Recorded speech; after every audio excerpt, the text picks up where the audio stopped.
Hello, everyone. Welcome to the second panel of, I think, what has been, and it's going to be a terrific conference. Our subject today is Restoring the Middle, Reforms to Reduce Polarization. So I think at a conference on the Constitution and political parties, with a focus on political parties, we all sort of take as a given that we live in an era of maximal political polarization in terms of the ideological distance between Republicans and Democrats and the internal ideological cohesion of each party.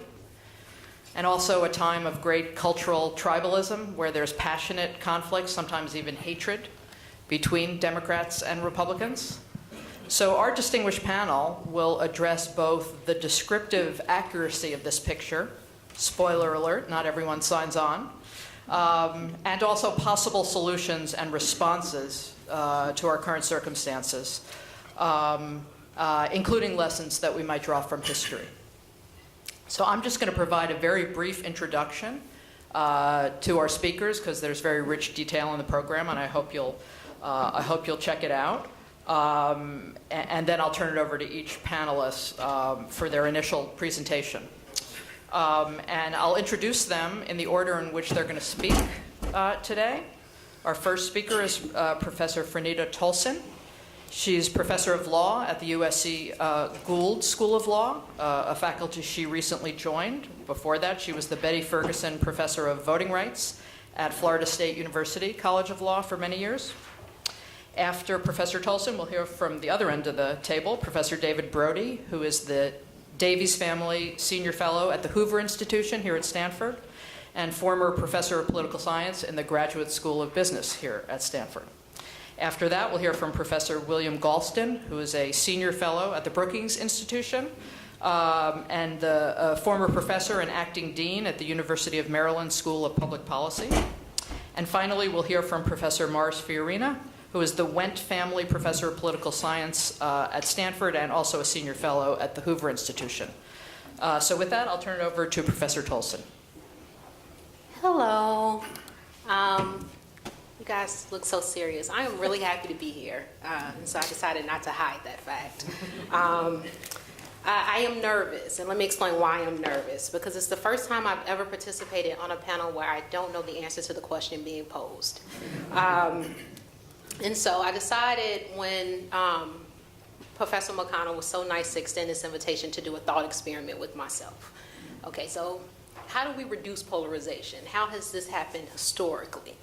And a couple things came to mind. The first is we could start a war. Starting a war is always a good way to bring us together, right?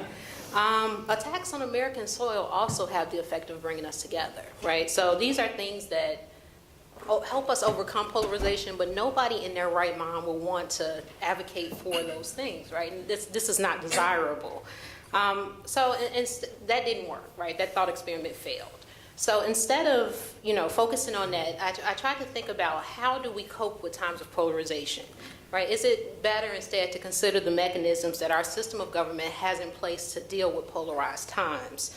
And I think history offers some powerful examples of how we survive in times of polarization. And in particular, my comments focus on the Congress that existed between 1846 and 1850. So I'm taking it way back. But they were so deadlocked over the issue of slavery that it was difficult for them to even conduct basic business, right? They couldn't name a post office. It was difficult for them to even pass appropriation bills keeping the government open, right? So historians dispute the extent to which Northerners, in particular non-abolitionists, were opposed to or felt invested in the issue of slavery. But there was little doubt that the stalemate in Congress in 1846 was a reflection of the political polarization and sectionalism over the issue of slavery in the territories. And it prevented several successive Congresses from having any meaningful policy accomplishments. On August 8, 1846, Congressman David Wilmot of Pennsylvania introduced a proviso that slavery would not be permitted in any territories that the United States had acquired from Mexico. And during the next 4 years, this proviso became the focus of arguments over slavery extension as congressmen dealt with matters concerning California and New Mexico territories acquired from Mexico by war, and also Oregon, which had been acquired from Great Britain by treaty. In California in particular, residents were waiting for the federal government to help organize territorial government, and the delay led to widespread violence and discontent in the area for a number of years because the federal government couldn't really accomplish much. With the exception of Oregon, which was organized in 1848 as a free state after a very contentious legislative session, it is not until 1850 that Congress would come to an agreement about the remaining territories, and the federal government would get back to some level of semi-normalcy. And I say semi-normalcy because we know 10 years later the Civil War came. In fact, over the next decade, Southerners would become more and more radical in their demands. And they made various arguments, many of which you're probably familiar with, right? So they argued that Congress did not have the power to bar slavery in the territories, which was a position later validated by the Dred Scott decision. To also making demands that the Constitution be amended in order to prevent any further constitutional amendments affecting the legality of slavery. So imagine that. We're going to amend the Constitution to say that the Constitution cannot be amended to prevent slavery. And this is something that Lincoln actually considered and rejected on the eve of the Civil War. But for purposes of this talk, I was intrigued by how the Union survived for an additional 15 years, given the polarization that existed between the years of 1846 and 1850. In other words, why wasn't there war sooner? So one reason is that the southern states that existed between 1846 and 1850 are not the same southern states that existed in 1861. And there was a steady escalation over the course of the decade that saw a substantial increase in calls by these southern states for disunion. Right? In 1846, they may have looked at it as treason, but by 1860, they did not have that same view. In particular, after Florida became a state in 1845, elected representatives from the South challenged the continued validity of the Missouri Compromise, which limited slavery to territories below 36 degrees 30 minutes because they recognized that the vast territory above 3630 would be filled with free states, while most of the land below 3630 had already been carved into slave states. So obviously the budding free states would eventually outnumber the slave states and also attract their population, leading to a loss of strength for the South and a gain for the North overall, both in Congress and in population. But after the Compromise of 1850, the Kansas-Nebraska Act, which superseded the Missouri Compromise and allowed slavery above 3630, and the Dred Scott decision in 1857, there came a point where the North could no longer accommodate Southern demands. Not surprisingly, the election of Abraham Lincoln in 1860 was viewed by the South as bringing an end to any desire for compromise, any possibility of accommodating their demands over the institution of slavery. But another factor that slowed the outbreak of war, and one I think that is just as important but not well considered, is federalism. So unlike Oregon and California, the states in existence in 1846 already had established governments that chugged along despite the stasis of the federal government. The federal government could be at a virtual standstill for years because the state governments were still providing any services that were expected of governments then in existence. So not like the governments we have now, but definitely the governments that were in existence in 1846. So if the states were still passing laws and issuing regulations in order to facilitate daily living, then it is not the end of the world if the federal government is at a standstill. And most states at the time tended to be politically homogenous, or at the very least homogenous on the issue of slavery, which decreased the level of polarization within their borders. For example, when the South seceded, most of the departing members of Congress were Democrats, none were Republicans. This idea of state-level homogeneity is also true today, right? We have red states, we have blue states, and we only have a handful of purple states. And this is true despite the broad diversity that exists in the country as a whole. So the level of polarization at the state level tends to be lower than that which exists nationwide. This reality owes its existence, perhaps unintentionally, to the founding generation. In crafting the Constitution of 1787, the framers wanted the federal government to be very different than its state counterparts in both governance and structure. For example, the guarantee clause's requirement of republicanism is a floor, not a ceiling on the forms that state government can take. And it leaves states with the discretion to govern in the manner best conducive to address its own particular needs, so long as it exceeds this floor. This was true in 1787, in 1846, and it remains true today. States are free, therefore, to choose a form of governance that surpasses the threshold initially set by the guarantee clause. And most states have traded in republicanism and opted instead for a form of government that is closer to pure democracy, unless you live in Texas or North Carolina and a handful of other states. But I digress. While the desire to limit democracy at the federal level is evident from its original structure, i.e. giving states the power to choose the qualifications of electors, depriving voters of the power to directly elect the president and the vice president, giving state legislatures appointment power over senators under the original Constitution, the absence of a mechanism for direct democracy at the federal level, the states are different, right? Most states give their voters significantly more control over governance and policy than the federal government. Indeed, as the Supreme Court pointed out in a case called Gregory versus Ashcroft, the benefit of our federalist system is that the states offer, quote, increased opportunity for citizen involvement in democratic processes and more innovation and experimentation in government than the federal government. Most states, perhaps unintentionally, structure their governments in a manner that can promote these values, and in the process prevent polarization at the federal level from leading to a standstill of government in the states. This is not to say that federalism cannot be a dangerous thing in some instances, especially when political actors seek to evoke the rubric of states' rights.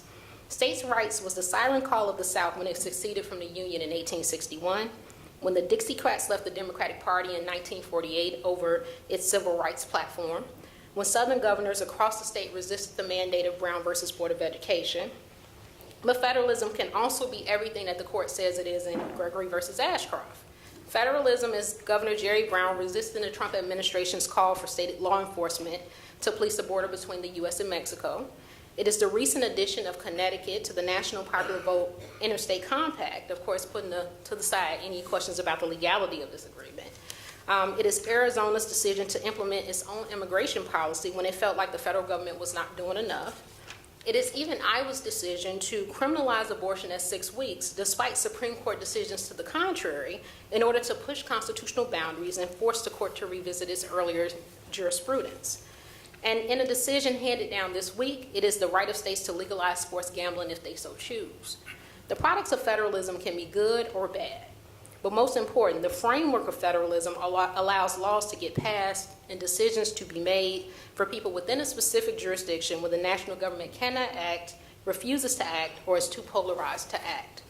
And for peace of mind, federalism confines the reach of the laws that we don't agree with to individuals who live within a jurisdiction who then can hold their elected officials accountable when decisions are made that they do not agree with. But there's a hard reality that we might also have to contend with if our polarization continues along the same path as that which existed between 1846 and 1850.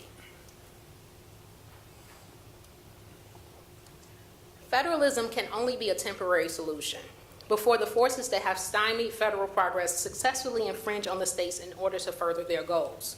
For example, there is a well-known story about how the mid-decade Texas redistricting of congressional and state legislative districts in the 2000s owed its genesis to Tom DeLay, a Texas congressman. It is not that this type of cooperation between state and federal officials is unprecedented, because it's not. But I think it is underappreciated how federal officials can also be aggressive about influencing state-level politics in state races. As we near the 2020 round of redistricting, expect that there will be more involvement of federal officials in not only congressional redistricting, but also state legislative redistricting in order to cement partisan gains nationwide. And in the process, the polarization that exists at the federal level will filter into state-level politics, which is what happens eventually all the time. Again, history offers a powerful lesson of what can happen when federal polarization filters down into the states. In the decades leading up to the Civil War, John C. Calhoun, the famous senator from South Carolina, was semi-effective in protecting pro-slavery interests at the federal level, culminating in a speech during the debates over the Compromise of 1850, where he argued that equilibrium had to be maintained between the North and the South, or otherwise disunion would ensue at some point. The compromise did a number of things, including strengthening the Fugitive Slave Act, admitting California as a free state, and allowing New Mexico and the newly formed Utah Territory to decide whether slavery would exist within their borders. But importantly, the compromise killed the Wilmot Proviso and ended 4 years of stalemate. While Calhoun would die before the final votes on the compromise were cast, his comments reflected the deeper problems facing a nation that no compromise could fix without dealing with the fundamental problems surrounding the morality of slavery. Indeed, the compromise could only be a temporary solution because in many ways, it infringed on the ability of free states to promote their individual state-specific views about the legality of slavery, making federalism a victim of the polarization that had plagued the national government for years. This situation, centered on a failure to directly confront the issues that cause polarization, instead of relying on temporary fixes that kick the ball down the road, created a powder keg that needed only one match to blow the whole thing apart. This match came with the election of Abraham Lincoln, and it was one state, South Carolina, triggered by his election, that enlisted other states in the winter of 1861 and started the secession crisis that ultimately led to war in April. Unless we confront the issues that make us polarized, eventually the polarization will bleed into state and local domains, creating a situation that is untenable and that looks markedly similar to the world that existed in the spring of 1861. I am not sitting here saying that war is inevitable, that we are going into another civil war. That's not my point. I think that, in fact, 1968 was another year where things were significantly worse than they are now, and there was no civil war. 1919 is another year I would not have wanted to be alive. I can name a few others. My point is that federalism offers a temporary solution, but that it too will fail in the end unless we directly confront the issues that are the root cause of national polarization. And I come back to my initial point. I don't know how to do that, and I hope that that's not a bad thing. Thank you. Thank you.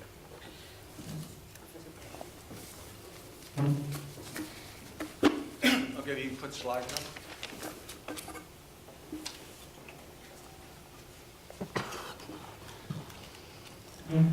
Okay, so what I hope to do in this talk, do four things.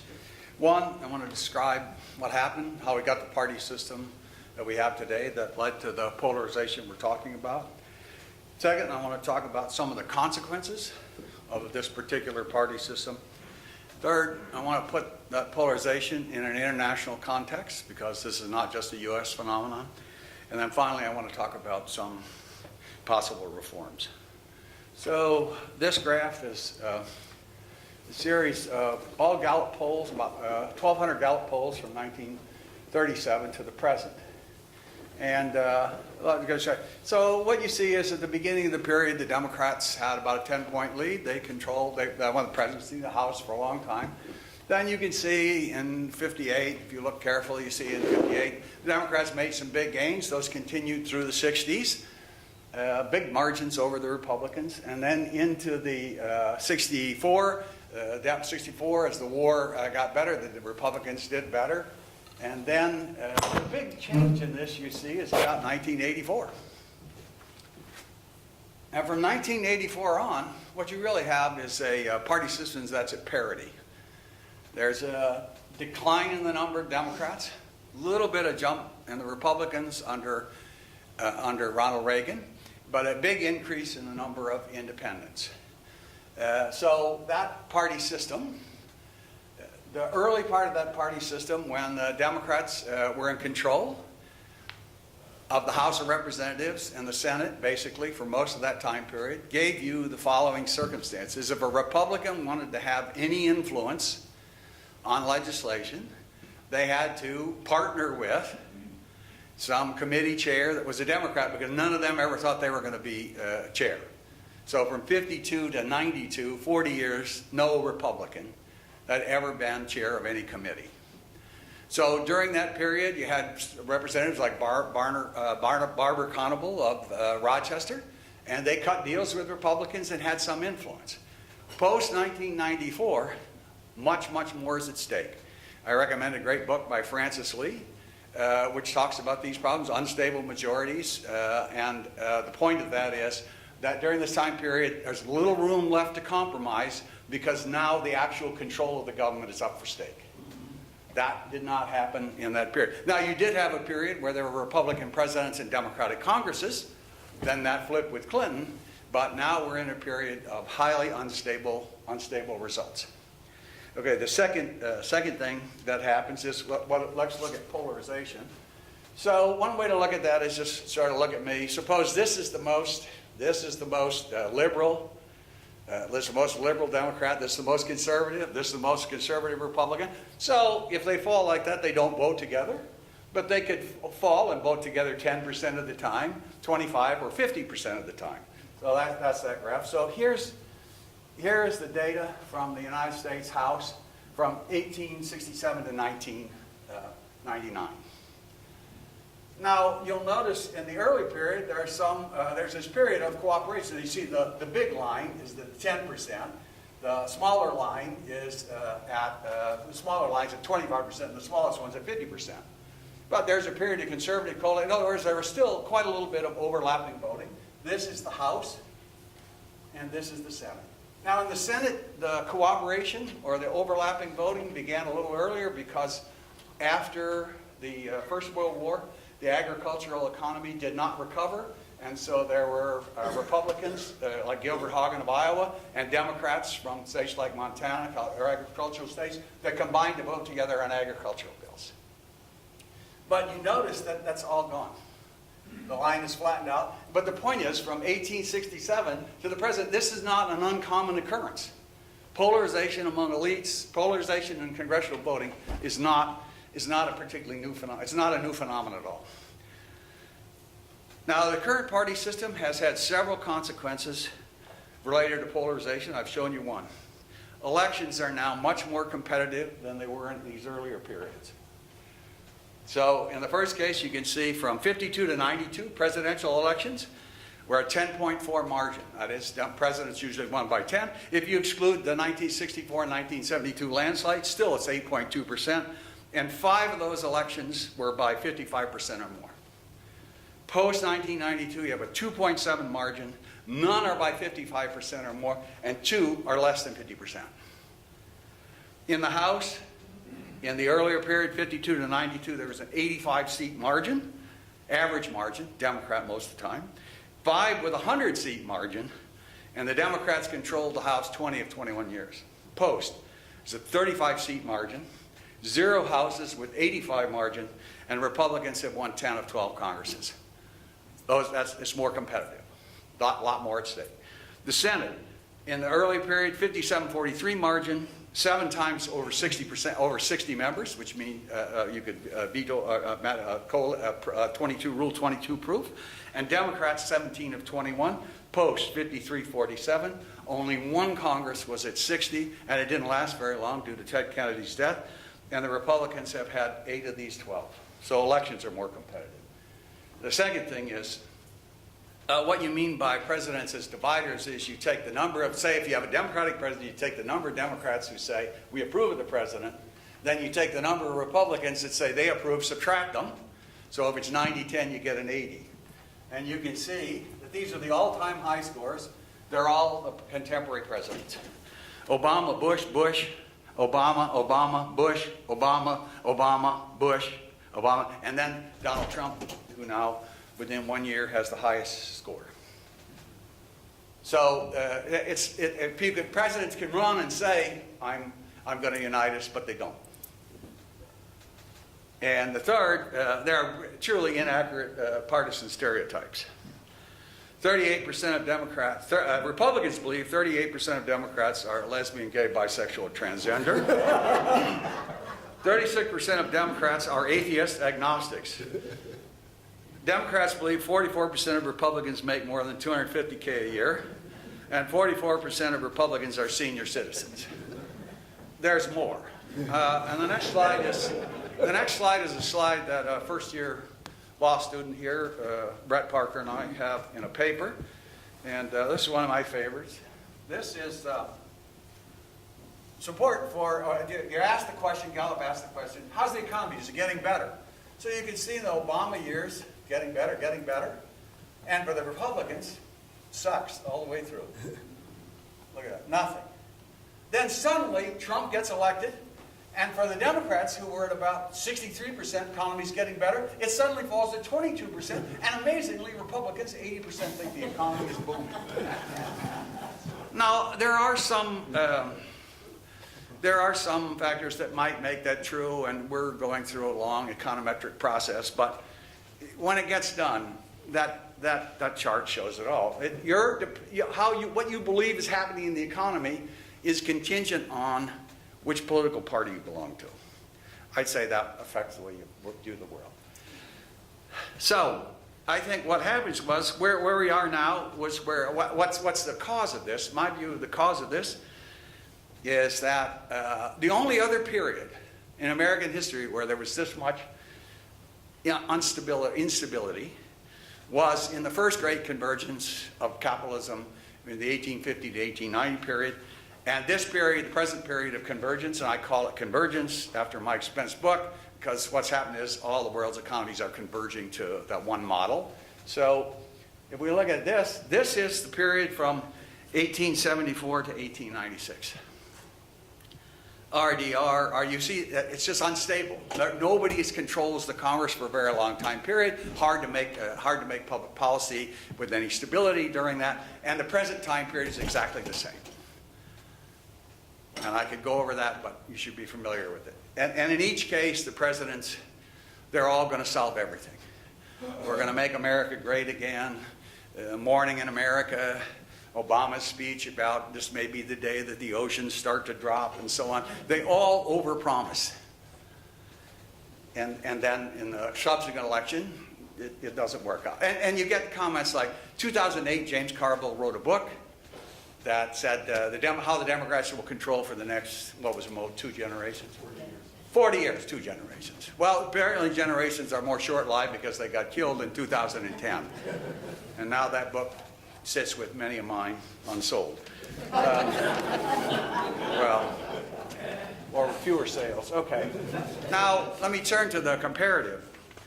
So this is a measure of electoral volatility. If anyone wants to know the technical way to do it, I'm happy to talk about it. But the real point is they don't need to make a point. There's electoral volatility across Europe is also up. It's up across the board. And these countries, you can see electoral volatility over the last several years. It's essentially a measure of, if you look at a political party, how stable is it, how much variance is there. And in the Italian case, parties disappear. So there's a lot of instability. And that should be clear. Here's a chart of support for fringe parties. And that's Italy, the Five-Star Movement, which is now the leading party in Italy and may actually be in the government. The Austrian Freedom Party, the Italian Northern League, the French National Front, UKIP, all these are signs that what's happening in the United States is not so different from what's happening in other countries. And it's, briefly, it looks like, so if you look at the Paris vote, and you look at the vote for the National Front, the further you get from the capital, the greater the vote against the traditional parties. That's the same thing that happened in Germany with the alt-right party. It's the same thing that happened in Britain with Brexit. And it's the same thing if you look at the United States. In the United States, it's the center cities, the municipal areas that are heavily Democratic. The further out you go from those, the more Republican you get. So these are changes that are in large part, it seems to me, a result of adjustments to changes in the economy. So finally, what are the possibilities? Well, the first thing I believe is I think it's very hard, given that these things are happening across all these countries, to believe that there's any sort of one institutional reform that would actually work. I think institutional solutions like strengthening the presidency or reforming primary elections won't in themselves be sufficient. The first great convergence, the 1850s, 1890s, was resolved by one party putting in place policies that aided capitalism and winning elections till the other party capitulates. William Jennings Bryan got in 1896, 1900, then they threw another guy in, Alton Parker, he got killed, and then they brought Bryan back. Every time he lost by more. Then finally the Democrats said, okay, we can't do this. Now, and the fact is, if you look at the Republicans under FDR, before FDR, they were the party of no welfare. And the only way they were able to become competitive was to become the party of less welfare than the Democrats. So my view is these things generally have to be solved from the bottom up. And that is, you have to win elections. So now there are some proposals, major reform proposals, and I think political scientists are pretty bad at this. Major political, such as Mann and Ornstein and Howell and Moe suggested prior to 2016, strengthening the presidency. My view of that is they're not saying that now. and they shouldn't. And that's not, I mean, look, they made a good argument. I'm not talking about the argument. I'm talking about if you're going to say strengthen the presidency, then you have to understand you might get a president who doesn't agree with you. And so you wouldn't want it in that case. You have to just consistency. California went to the top 2 vote getter primary to bring about moderation. There's no evidence so far that that's working. I do think that the one thing, the primary system, reforming the primary system, particularly for House and Senate candidates, used to be very high on my list because the argument was obvious. The turnout in these elections is quite low. Therefore, the Democrats get pushed to the left, Republicans get pushed to the right. I still think that's still worth doing. But if there are Koch, Soros, and Steyer-like groups who have a lot of money and care about what happens, they're still going to have an effect on policy. I think if you change the primary process, it makes it harder for them, and therefore I'm for that. But I don't think that that's a solution that'll bring about moderation. And I guess finally, back to the point, the last point I would make is, it seems to me that what brings me the most hope is, and this is probably because I consider myself an independent, the rising number of independents and the low opinion most Americans have of the 2 parties is most encouraging to me. And Bill Galston, among others, has done quite a bit of work on the 3rd way. And it seems to me that conclusion about independence and the 2 parties not being happy at least fits in with the notions of the 3rd way. And it's Bill's turn to talk.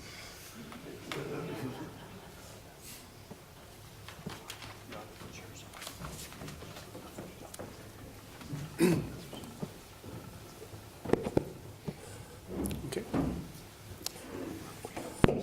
And now for something completely different. Professor Schacter, in her introduction, referred to the fact that there is some empirical controversy about political polarization.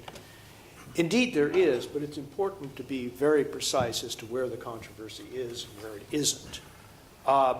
Where the controversy is the degree of polarization at the grassroots level in the electorate. Where there's no controversy is about polarization at the elite level, whether you're talking about funders or activists or national elected officials. And I'm going to be talking about the latter rather than the former. And so I think we're on ground of empirical agreement, at least at the point of departure. Specifically, I'm going to be talking about parties in Congress rather than in the electorate. And even more specifically than that, I'm going to be talking about what I regard as the epicenter of congressional dysfunction, namely the House of Representatives. That's my topic. What's my approach? Well, I'm a little bit embarrassed to admit what my approach actually is with the country's leading expert on James Madison in the room, but I would characterize, my approach as broadly Madisonian. What do I mean by that?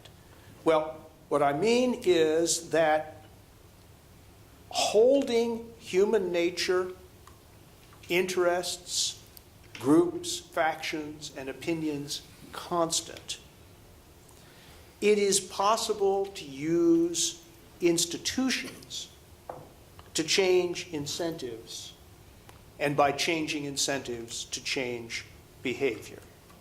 And to put it in Madison's classic terms of Federalist 10, even if there are political phenomena where you cannot address the causes, you may be able to contain the negative effects. And so my thesis is that with regard to the House of Representatives, meaningful, feasible institutional reform, which doesn't rise to the galactic heights that we just heard about, can do some real good. Third step. What's my problem? What's the problem I want to go at? Well, as I think you know, the founders were worried about what Jefferson termed the possibility of, quote, elective despotism. That is, that elections would create institutions that would run roughshod over minorities, individual rights, etc. To put it in the terms of a generation later, they were worried about the tyranny of the majority, a theme that Mill and Tocqueville worried at very great length. Well, that was then. Now we're worried not so much about the tyranny of the majority as we are the tyranny of the majority of the majority, or even more recently, the tyranny of the minority of the majority. We are worried more broadly about a situation in the House of Representatives where there's a shortage of deliberation, not theoretically understood, not the way the deliberative Democrats do, not the way Jürgen Habermas understands it. That's always going to be in short supply. But rather a shortage of deliberation realistically understood as a meaningful exchange of views between the members of the political parties that could lead to an outcome significantly different from the views of either one of the parties taken in isolation. Or, to put it in different terms, there is a shortage of compromise, and I would argue even when a majority supports the compromise. Now, this is a big problem, and let me give you a couple of examples. In 2006, the Senate of the United States passed a bipartisan immigration reform bill. The Speaker of the House at the time, Denny Hastert, refused to bring it to the floor. 7 years later, there was an even grander bipartisan compromise on immigration passed by the U.S. Senate, and John Boehner refused to bring it to the floor. When then Speaker Hastert was asked in 2006 why he had done what he did, he responded famously, "The job of Speaker is not to expedite legislation that runs counter to the wishes of the majority of his majority," close quote. Now, what is so dramatic about both of those episodes is that there was a majority in the House of Representatives in favor of that legislation on both occasions. It was the structure of partisan competition that prevented that majority from expressing itself. That, I submit, is a problem for democracy, however you understand democracy, just about. So, what can we do about this?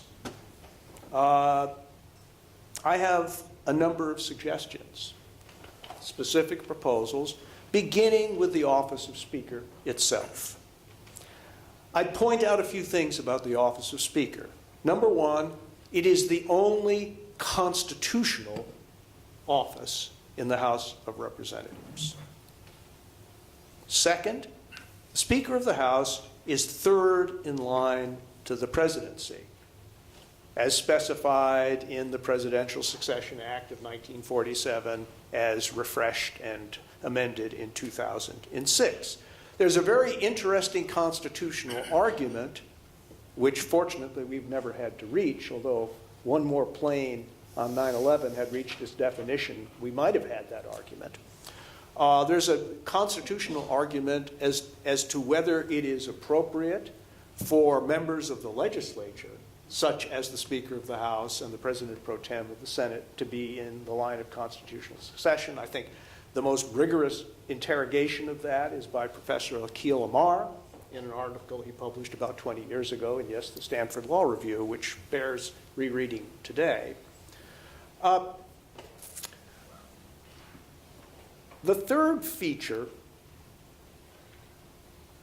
of the speakership is that the mode of electing the Speaker and removing the Speaker guarantees that the Speaker will be dependent on a partisan majority and, moreover, vulnerable to the most extreme minority of that majority. So here's my proposal.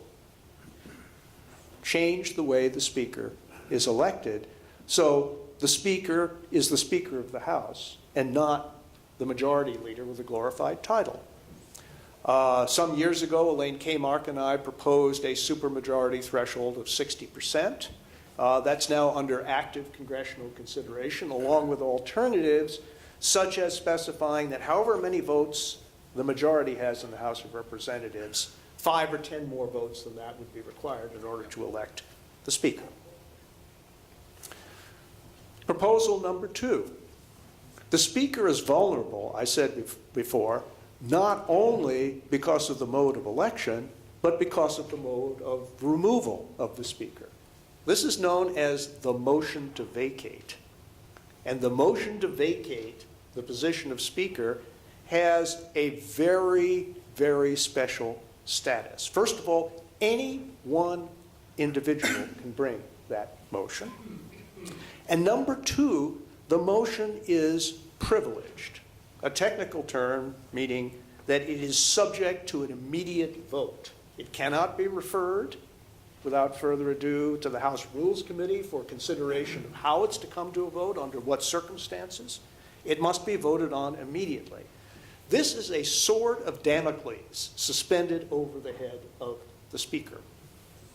A few weeks after the motion to vacate was filed against John Boehner in 2015, he left the speakership. Mark Meadows, one of the leading lights, if there are such things in the Freedom Caucus, put that motion on the table, and Boehner was on notice that if he didn't leave, he would be removed. When Paul Ryan was approached to become Speaker, his first condition was that the motion to vacate be removed from the House rules. And he was finally persuaded to back down, but he saw what the problem was, that he couldn't function as a Speaker if the motion to vacate was hanging over his head, and any one individual could put it on the table, and it could be voted on immediately. So, either eliminate that, or make it much harder and much less privileged for any one member of the House of Representatives to wield that sword against the Speaker. Proposal number 3.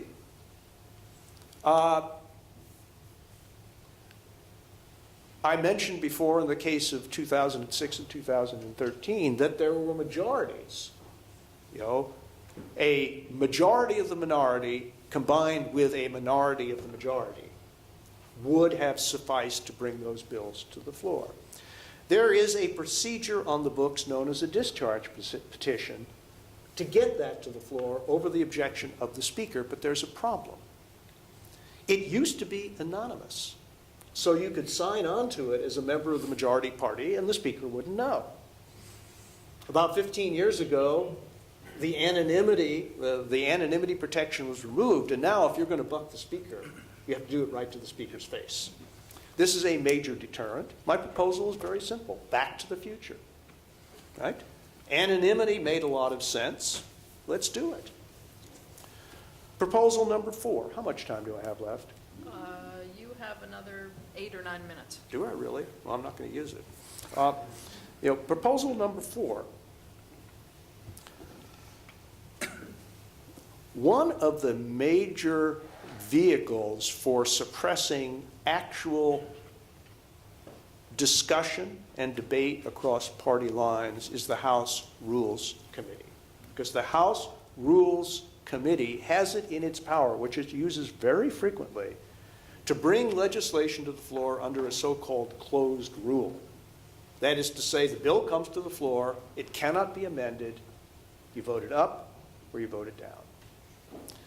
And not only does that prevent the minority party from proposing amendments, it also gives the Speaker an enormous amount of power, as long as the Speaker has power at all, to negotiate in the Speaker's office to get a bill on the table that the majority will, but only the majority will support.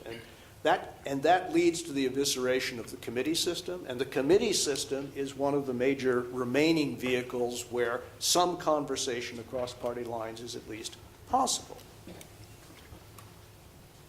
My proposal, a rules change, and this can be drafted in various ways, that would give the minority party a right to specify a certain number of bills in each Congress for which it would be allowed to offer a certain number of amendments. So there's an X, the number of bills, there's a Y, the number of amendments. You can fill in those blanks, and there's no platonic idea of what X and Y ought to be, but you get the point. Right? You use the rules in order to give the minority an opportunity to propose amendments that might get a majority composed of the majority of the minority plus the minority of the majority. The majority coalition that speakers fear the most. Is this feasible? Or is this just another academic rant masquerading as analysis? The answer is it is. And I'll give you two arguments in favor of its feasibility. The point of departure is that unlike the Senate, the House is not a continuing body. In effect, the House goes out of business every 2 years. Its rules go away. And the House, when it reconvenes in the January after the November election, is an unorganized mob. It needs to constitute or reconstitute itself. Okay? And it does that by electing a speaker and passing a package of rules.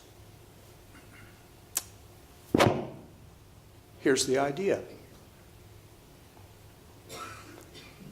A determined minority of the majority party makes it clear when Congress gets back together that that minority will not support the speaker, the speaker candidate of the majority party absent the acquiescence of the speaker candidate to a package of rules reforms. I have spent hours with House parliamentarians with decades of experience, and this is a perfectly legal and feasible mechanism. Not only is it legal and feasible, it has been done. Okay, I take you back to the year 1923. As Dave Brady probably knows, not a great year for Republicans. Of course not. The Republicans lost a lot of seats, but they ended up with a narrow majority when the dust settles after the 1922 midterms, 225 Republicans to 210 Democrats. And so they tried to proceed as they usually do. Here's the speaker, here are the rules, let's vote and get on with business. But there was a group that called themselves the Progressive Republicans. And they refused to go along. They said, no, these rules are oppressive, and we're not going to vote for the speaker designate of our own party unless and until there's an agreement to change these rules. The leadership, the majority leader was the formidable Nicholas Longworth, who subsequently became speaker and now has a House office building named for him. And Longworth expected that the renegades would fold. And he thought he could bring enough pressure on them. You're not going to get good committee assignments. You're not going to get any consideration for your bills, et cetera. So they're going to fold. Well, they didn't fold after the first ballot, or the second ballot, or the third ballot, or the fourth ballot, or the fifth ballot, or the sixth ballot, the seventh, the eighth, or the ninth. And finally, Longworth folded. And he and the speaker designate agreed to the rules changes in order to get enough votes to make the speaker designate one Frederick Gillette Speaker of the House. That's known as proof of concept. The latent powers are there, and all it takes is a determined band of renegades to make it happen. Is there such a determined band? Yes, there is. I've spent the last 10 years of my life helping to organize a group called No Labels. We have We have launched what is now an independent caucus, a bipartisan caucus in the House of Representatives. It consists of 24 Democrats, 24 Republicans admitted to the group on a Noah's Ark principle. And they are now caucusing among themselves to reach an agreement that whoever wins in November, the portion of that group representing the majority party will stand up against the speaker designate unless and until there are fundamental changes in the rules. Can I prove that they won't fold? No. Any more than Nicholas Longworth could prove that they would. But I think it's worth a try. Thank you.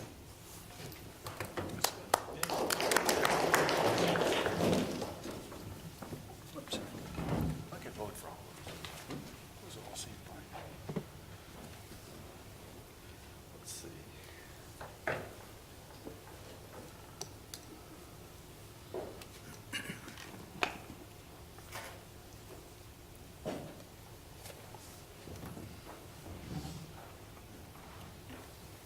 X mine out. Let's see. Yeah. Here we go.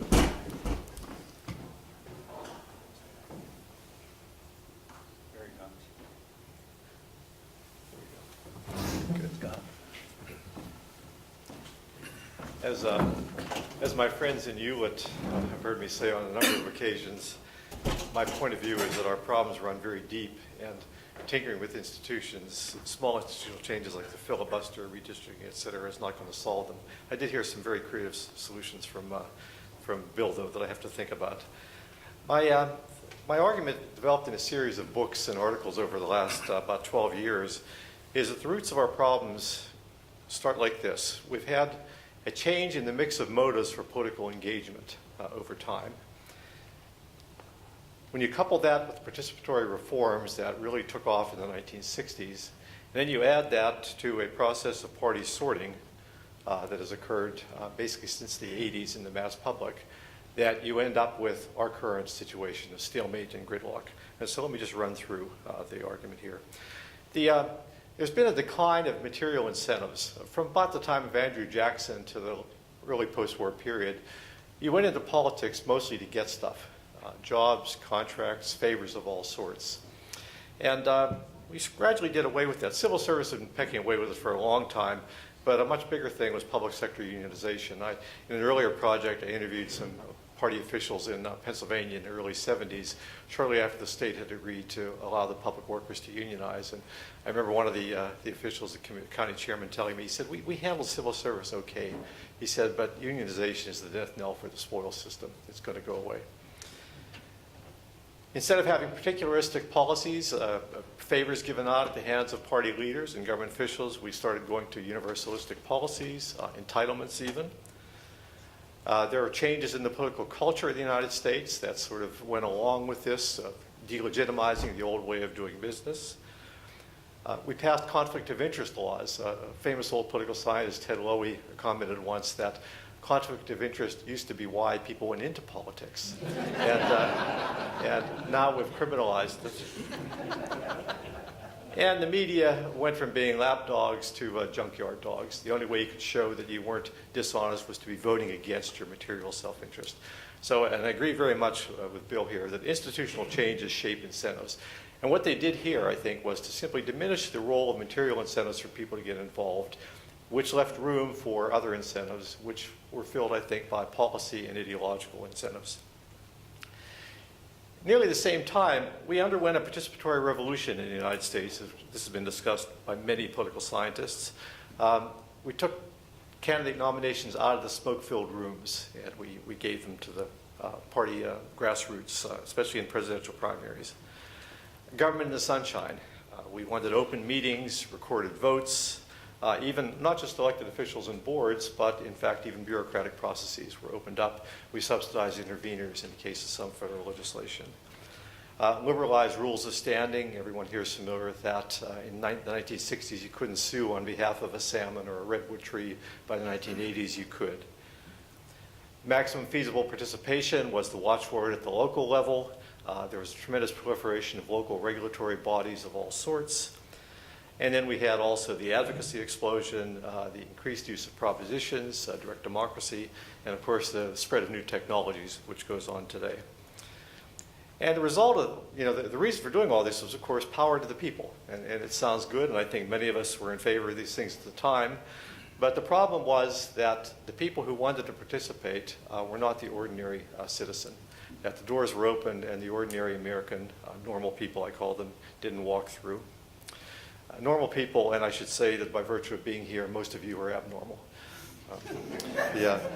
Normal people are uninformed, they are confused about what to do about public policies, they're ambivalent, they're pro-choice and pro-life at the same time, they are uninvolved in politics, they are inactive for the most part, and these are not criticisms. This is why we have representative democracy, that ordinary people, normal people are working for a living, raising their families. They don't have the time to become expert in all of, what's our policy in Syria, what it ought to be. Just to give you some facts and figures, there are about 235 million eligible voters in the United States. Nearly everyone here is part of the 1%. That is the 1% who subscribe to the New York Times or the Wall Street Journal on any given, this is digital and print. Some of my political science colleagues get very concerned about the role of Fox News and Hannity and O'Reilly before him. Some of my Hoover colleagues get very concerned about the harmful effects of Rachel Maddow and MSNBC, and I try to calm them down in saying that basically on any given night about 1.5 to 2.5%, or excuse me, 0.5 to 1.5% of the public is actually looking at these. On a good night, Anderson Cooper beats out Nick at Night on Nickelodeon. And in comparison, about 6 or 7 times as many people will watch Big Bang Theory tonight as read the New York Times today. Okay. So the public is simply uninformed for the most part and uninvolved in politics. From the American National Election Studies, this is on involvement, about 10% of the public reports giving money to any, this is not just presidential campaigns, any campaign. Congress, presidency, dog catcher. People give more often now, the data show. They give numerous contributions, but it's the same proportion of people who give, about 10%. Do you attend a meeting or rally for any kind of campaign or candidate? Well, we're a little under 10% in that case. If you look real hard, you might be able to make out Obama Mania right there. Little pump here in 2008. No trace of the Trump rallies. If you actually worked for a party or candidate, you're really standing on the far shores of abnormality. This is about 2 or 3% of the population right there. So this is, and Bill carefully differentiated between the mass public and political elites. And here's what we're talking about. These are the people who vote in the primaries, who demonstrate, who post, who appear on TV, et cetera. They are not normal. They are, studies show, too different from the ordinary Americans in 2 ways. First, they tend to have much more extreme views on issues, whatever you're talking about. And second, their priorities are different. The American public, for the most part, has bread and butter priorities. They have all sorts of other specific priorities. And this is actually a special case of a more general phenomenon. Our colleague Theda Skocpol has written a book on what she calls the transformation of organizational life in America, and just the movement from broad-based, large, heterogeneous organizations to highly specialized, highly focused specific organizations, which has taken place across the whole country. My favorite way of summarizing some of this is from an anecdote from a book by Milton Rakoff, who is the father of our distinguished colleague, Jack Rakoff. The book's title is "We Don't Want Nobody, Nobody Sent."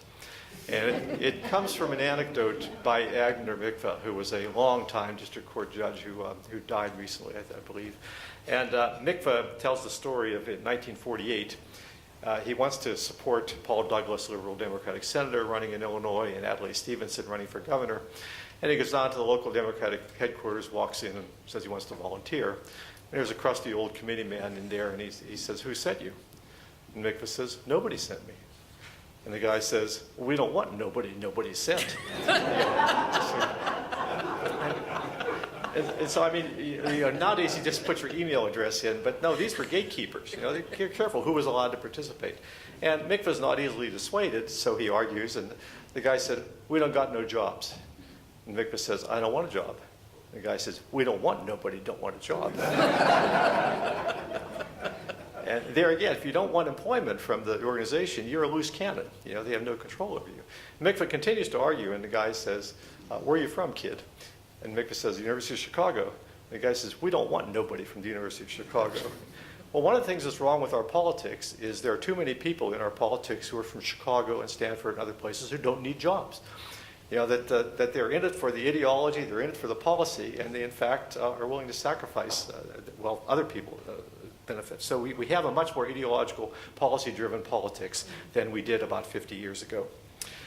Now, independently of that, I think pretty much, we've had this process of party sorting. If these unrepresentative participants had gone into both parties equally, they would have made the parties internally, or been more intra-party conflict, but they didn't. They sorted out in peculiar ways. And Bill referred to the controversy about polarization in the mass public. I've been, spent the last 12 years talking about this, but polarization means the middle has disappeared. So for example, if you go from this situation where there's a big moderate middle to this situation where everybody has become a conservative or liberal, that's polarization. Or if you go from a situation where there's a big group of independents to a big situation where everybody's a Democrat or Republican, that's partisan polarization. That has absolutely not occurred in the country. There's simply no evidence. In the case of partisanship, it's the opposite. People have gone from not many independents to a lot more independents. What has occurred, and it's extremely important and underlies, is what political scientists call party sorting or ideological realignment. It's often called party polarization, but then people tend to forget that there's a lot of people not in the parties. And what it simply means is that when I was growing up in the 50s and 60s, the Democrats were a left-of-center party, and they had a conservative wing, and the Republicans were a right-of-center party, and they had a liberal wing. And over time, the parties are sorted out. Basically, you still have the same proportions of liberals, moderates, and conservatives, Democrats, independent, well, not independents, Republicans. But it's just the Democrats are clearly left of center now. They've shed their conservative wing. The Republicans have shed their liberal wing, both through processes of replacement and through conversion. And we have two parties now that look sort of like the Christian Democrats and the Social Democrats in Europe at the height of their power.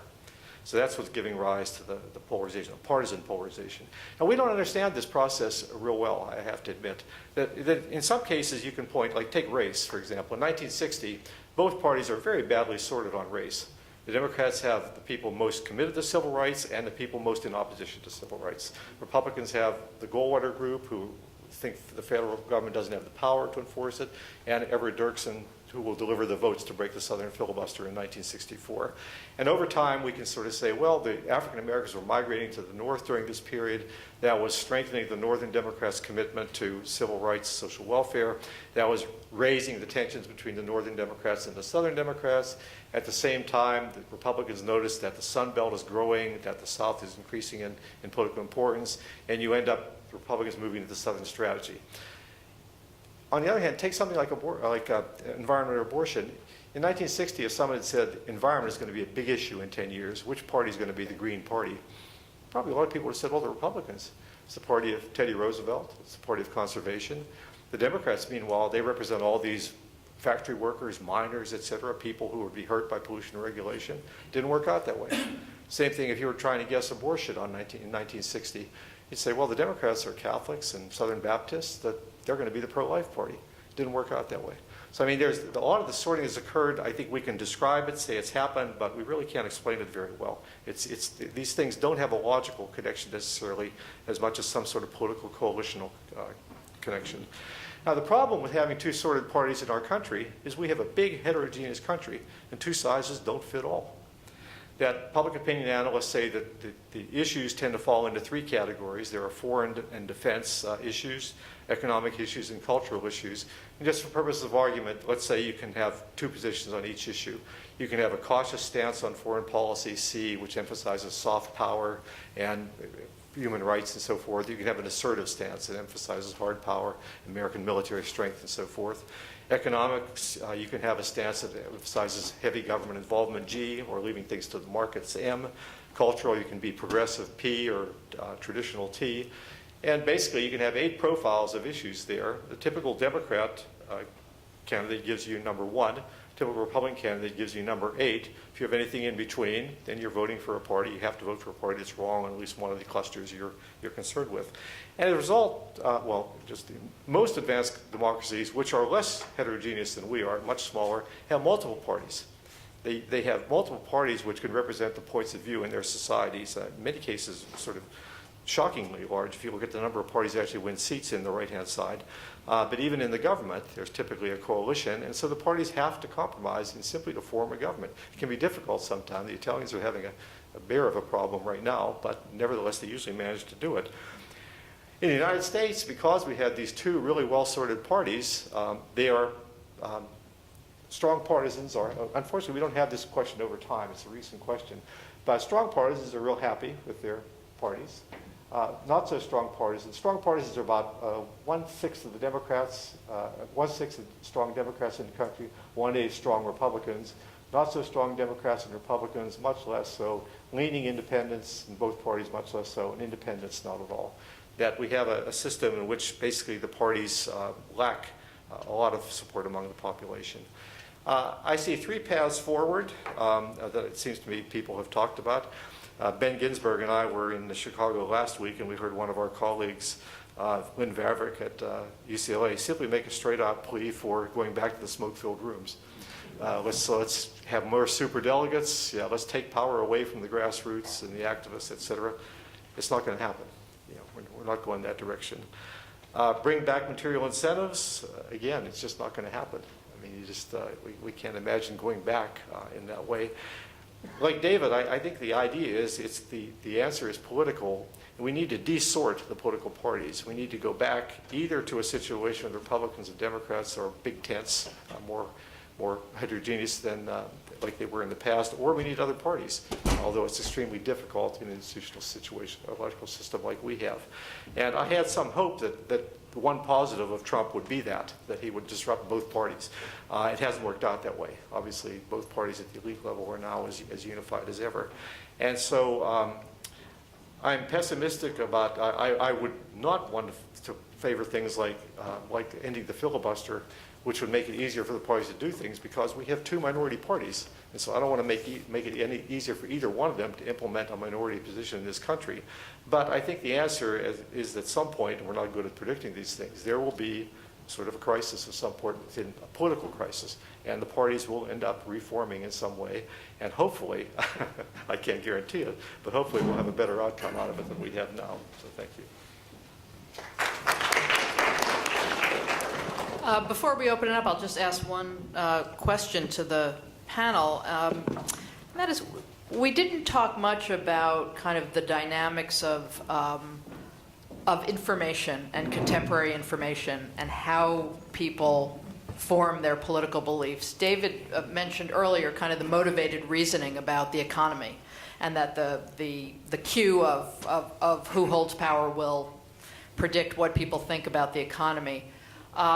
But I wonder, how does the sort of contemporary informational environment and the separate kind of streams of facts flowing to the parties, how does that affect what you see, and what kinds of reforms are plausible to kind of address that, which seems quite foundational? There's been quite a bit of research on this whole notion of ideological silos, filter bubbles, et cetera, including some by one of our colleagues in economics, Matt Jenskow.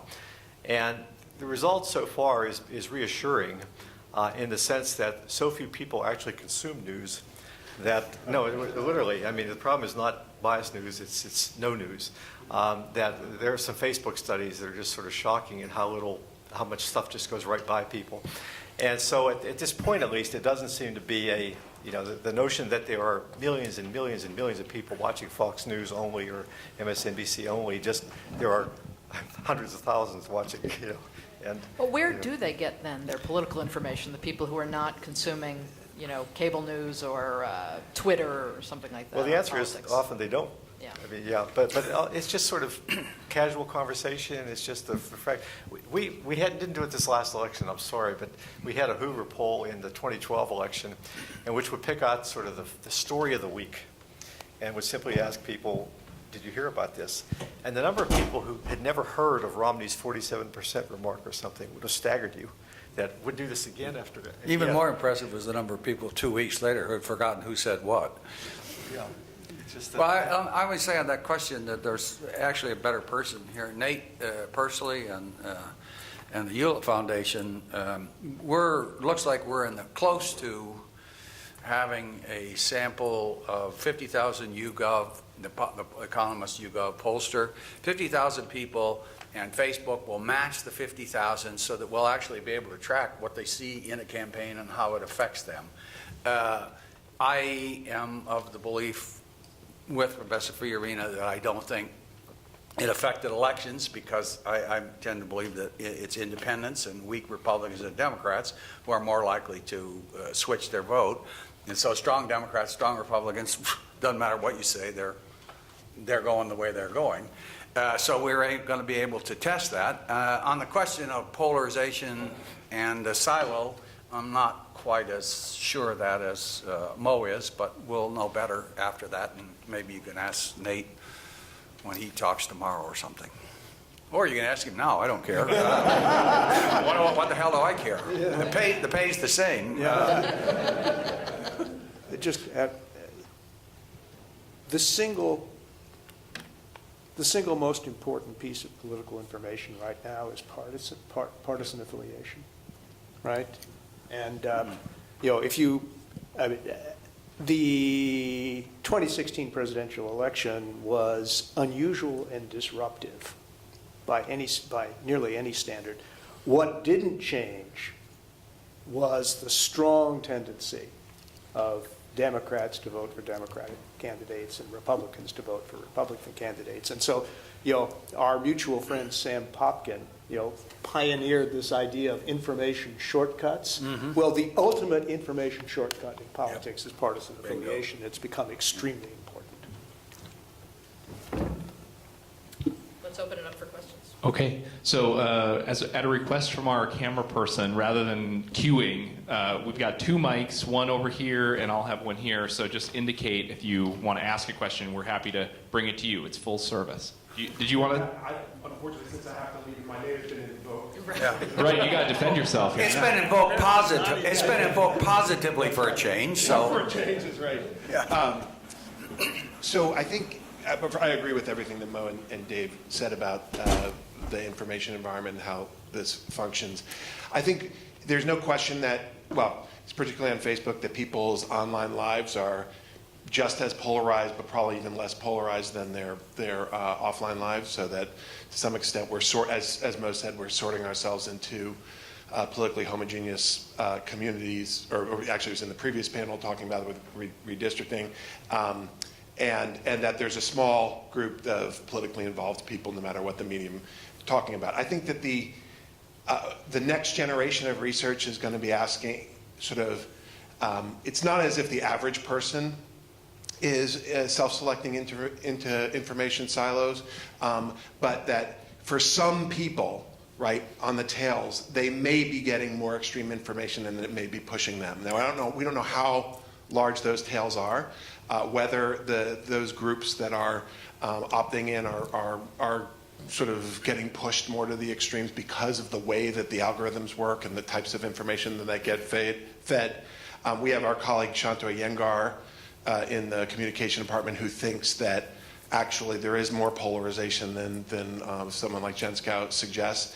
But I tend to think that we see rising polarization and then we see the rise of the internet. We think that both of these things are associated with each other. But if you look at the kind of the graphs that are coming out of all these studies, right, there's no kind of punctuated shift at a particular time attributed to the rise of the internet, and whatever the media is that people are opting into, it's having that effect.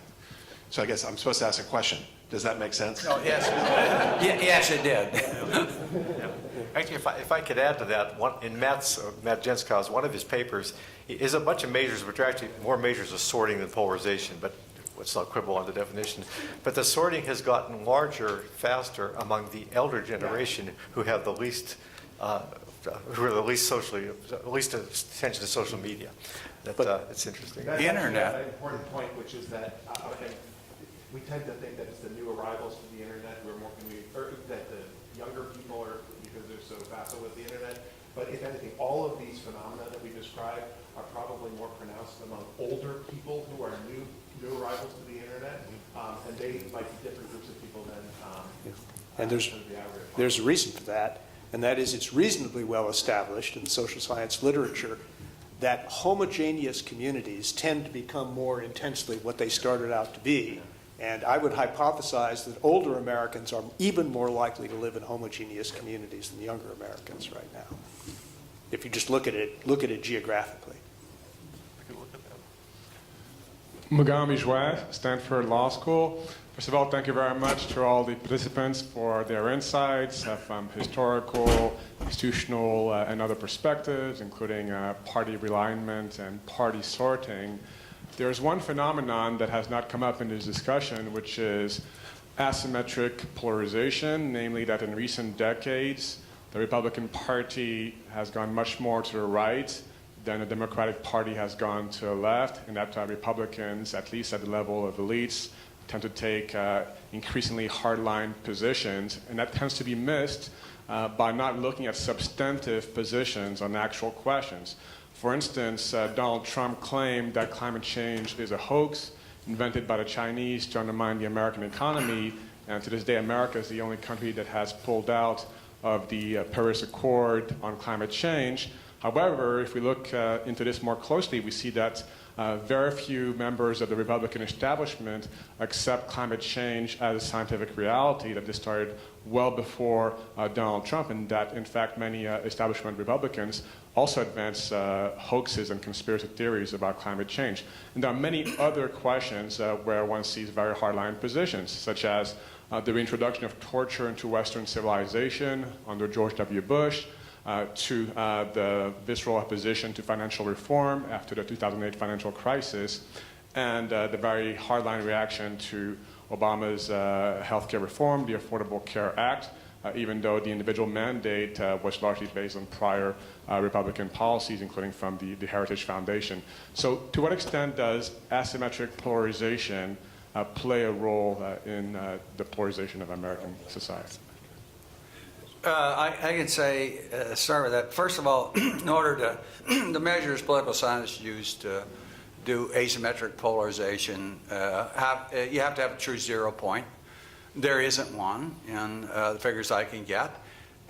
So I'm not sure. It could be true, what you say. It could be asymmetric, but I don't think there's any, I have seen no statistical study that, well, you see studies that argue that, but none, because you don't have a true 0 point, you can't do it. That's my view. You might be right, but there's no, I don't see social science evidence.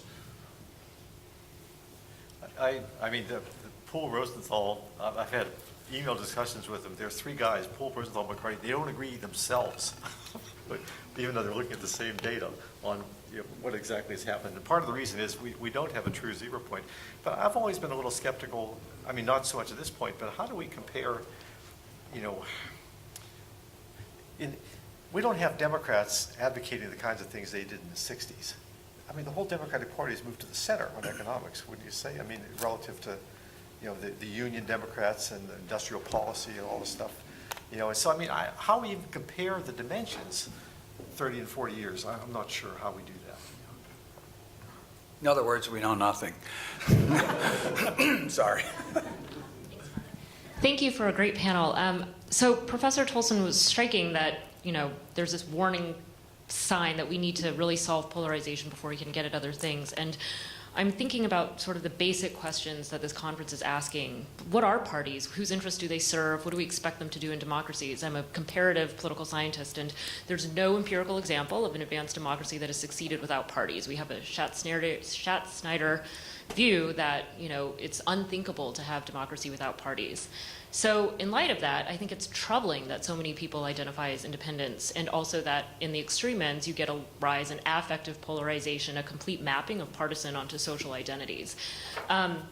how do we find a way out of this when it comes to what parties can do? They have agency in how they mobilize voters and whose interests they represent, and then how they cater to those interests through distributive and redistributive policy, et cetera. As Mo just said, the parties have converged on many areas of economic policy since the 1980s. I guess we could simplistically call this neoliberalism. And what many publics in Europe and the United States are feeling is that elite interests are, regardless of which party is in power, don't serve their own. So how do we reconnect parties to many average voters who feel marginalized in the political process and try to get at solving deeply structural problems of polarization?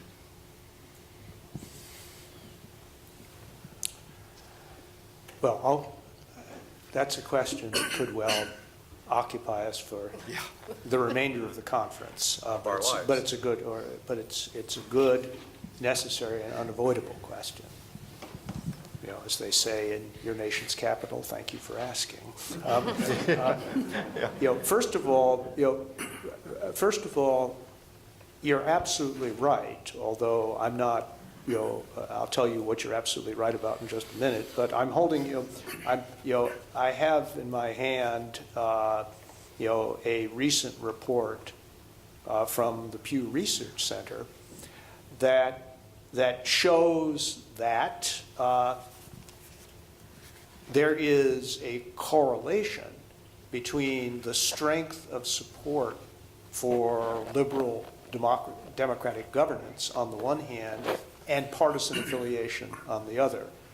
The more disaffiliated you are from any political party, the weaker your support for democracy tends to be. I'm not sure which way the causal arrow goes, but that relationship, that sort of facial relationship is certainly there. Now, Professor Fiorina pointed out, I think, quite vividly, that if you only have two political parties, then, and many more dimensions than one of political variation, and I think 3 is a summary for a lot more than that, but certainly at least 3, if you only have two political parties, then there are a bunch of people who hold a variety of positions who are not going to feel particularly well represented by either party. Now, that is true. The problem, of course, is historically we've almost always had just two political parties. So if that's a problem now, then it should have been a problem before. Or let me put it the other way around. In the old days, you remember Professor Fiorina's graph where the strong Democrats and the strong Republicans felt well represented by the party system, and then you sort of hollowed out in the middle before it started going back out again. Well, in the old days, there were other kinds of people who weren't satisfied with the party system. That is, people who wanted pure, more policy-based parties. And you saw that vividly represented in the American Political Science Association in 1950, which issued its famous report towards a more representative two-party system. And that was a plea for parties that sorted themselves out along ideological lines, the complaint being that real liberals and real conservatives had no political party to vote for, which was true, especially after Taft beat Eisenhower and introduced modern republicanism. Then there was really nothing for those people to vote for. So in a two-party system, it seems to me to follow inevitably, given the complexity of our society and the number of dimensions on which people can disagree, there are always going to be people who feel unrepresented. And the question is whether it's the purists or the less pure people who feel less represented. And so I think that's the big change. You might have expected a movement towards the fragmentation of our political system, but I don't think we've seen that. I guess the other point I'd make is that, given the fact that we have two political parties and only two political parties, the sorts of coalitional negotiations that go on after elections in parliamentary systems go on before elections within each of the political parties. And so that then raises the question, What has changed about the nature of coalitional bargaining inside the two political parties we have that leaves so many people feeling dissatisfied and unrepresented by the results? I have some views on that, but I've already gone on too long. But you've asked exactly the right question.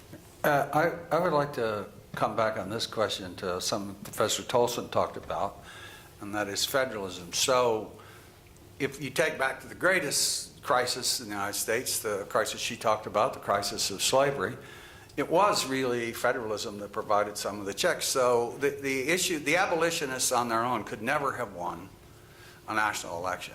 But sort of on a state by state, as governments change state by state, the Republicans, Whigs and Northern Democrats, formed the Republican Party. They did it in a slow process, spurred on by Kansas, Nebraska. But the end result was they converted abolitionism into free men, free soil, free labor, which allowed them to win the election and create some stability. And so I do worry, I think your point was that in a period in which it's more national, less local. It used to be the case that BOP said we had 50 state parties. They were all different. So I think there are some that are different. The governor of Montana. So if you looked out of the states today, I think there are some examples of people trying to do things that are the equivalent of what Bill's suggested for the House of Representatives, i.e., give people in the middle a better shot at having a say in who gets what. Yeah. Just one more word on this. You know, there's an interesting relationship between this federalism issue that you put on the table and styles and theories of constitutional adjudication. Just to bring it back to this very law-centered conference. And here's what I have in mind. I'll start with an anecdote. A very good friend of mine, who is one of the nationally known leaders of the same-sex marriage movement, did not want the case to come to the Supreme Court and did not want the issue to be resolved by a Gordian knot sword stroke that would impose a uniform national standard on all 50 states so that Vermont and Alabama would have to live under the same cultural understanding. He was scared to death of that. And I think most people will recall that Ruth Bader Ginsburg, was not wild about, Roe v. Wade, either before the case was brought or afterwards. So I think we have to ask ourselves some questions about the relationship between what we think the Supreme Court is in the business of doing on the one hand and the uses of federalism that you put on the table on the other. Now, I'm aware of some pretty important counterexamples to that generalization, and there's some issues that simply have to be resolved nationally. It seems to me there's an argument for parsimony in going national for precisely the reasons you put on the table. I don't know if it was ever read, but there's an older book by Marianne Glendon called The Rights Revolution. Does people in law school still read it? About the problems for politics when you elevate everything to constitutional right, and said it has to be the same in Massachusetts and Mississippi if you do that. Whereas if you let more things stay at the state level, you can have disparate policies across the states. Except for the question that split the union. Yeah. I've wondered, to what extent, and this is going back to a point that was made earlier, and it sort of ties into the question on the table. Are we in trouble because people are not paying attention, right? So a lot of it is, and it goes back to two of the prior presentations, but to the extent that this is about people not feeling connected to our system of government and not feeling like they're a part of anything, if more people watch The Big Bang Theory than watch any of the cable news channels, than read any of the newspapers, how can we fix this problem? And I think that goes back to my earlier concern about, I don't know how to solve this, because is there anything that we can actively do to address that? Or are we just in a situation where, as Professor Fiorina pointed out earlier, there'll be some sort of major incident that forces a realignment of the parties, and then at that point we have to decide as a society what the parties will look like. And after sort of sitting through the presentations, I realized I'm a lot more depressed than I was when I initially sat down, because it makes me feel like that may be the only solution, because literally people are not paying attention. And so it's like they feel aggrieved, but at the same time, they're not sure what they're aggrieved about. So what do you say to them in order to make them feel like they're a part of something that they're not willing to make the time investment to even find out about? Well, I think in part that's happening now. The 2018, sorry, elections are, I know what happened in I feel more comfortable in 1918. I know what happened. But the 2018 elections seem to me to be exceedingly important, because the Republican and Democratic parties are now undergoing a transformation. And people ought to be looking very carefully to see who's winning those primaries. So Republicans at this point are still, so if you look at McSally in Arizona running for the Senate, she was against Trump, but she yesterday made, or a day before, she said, okay, take my signature off legislation, immigration legislation. I don't want to have done. And why? Well, that's not hard to understand. She's in a three-way primary. She's running against two anti-immigration hawks. The Republican primary is not a representative sample of Arizona. So you see why she's constrained that way. Then on the other hand, for the Democrats, the issue is they got a lot of people running around saying, Medicare for everybody. Apparently they don't look down the line and see where Medicare expenditures are. But the fact is the parties are sorting out now, and they're sorting out in this primary system. So we're going to see. Now you may end up with a result of just a giant flip-flop. The Democrats, people don't like Trump, Democrats win the House, 2020 they win the election, they go too far the other way and it flip-flops back. That's possible, but there's changes going on right now, and they seem to be bigger than they have been in some time. The Republican Party is dramatically changing if it goes the direction of Trump from what it was when it was a kind of pro-immigration, pro-free trade, and there's a whole set of other issues that are tied in with that, and they're sorting that out now, and the Democrats are going to be sorting it out. This is going to be happening over the next 4 to 6 years. Exactly what you said. Our institutions make it really difficult for us to adjust, I think. And I'm thinking like France, the Socialist Party just disappears. And Macron just rides to the rescue, just rides in. Now, it doesn't happen in the U.S. like that. Somebody just can't sort of just say, okay, I'm going to run and get a. You don't think Donald Trump rode to the rescue? Well, I mean, that's sort of the argument. You have to do it within a party, basically, or you have to be a Perot. That the institutions make it more difficult for the parties to adjust. I keep entreating graduate students. I say, do you realize, the French Socialist Party disappeared, the Italian Socialist Party disappeared. You're living in a fantastic era. There's just sort of major changes going on. And it's just sort of nobody's sort of following this about how you these. Can't randomize the section of a party. But it's just the amount of turmoil that's going on in the Western democracies is just fascinating. But there's a reason for that. And and interestingly, I mean, Dave, you pointed out, and I absolutely agree that, however exceptional the United States may be in some respects, that what's happening now politically in the United States is very much of a piece with what's going on throughout the liberal democratic West. Right. And We have a question over here, Yeah. Professor Rakoff.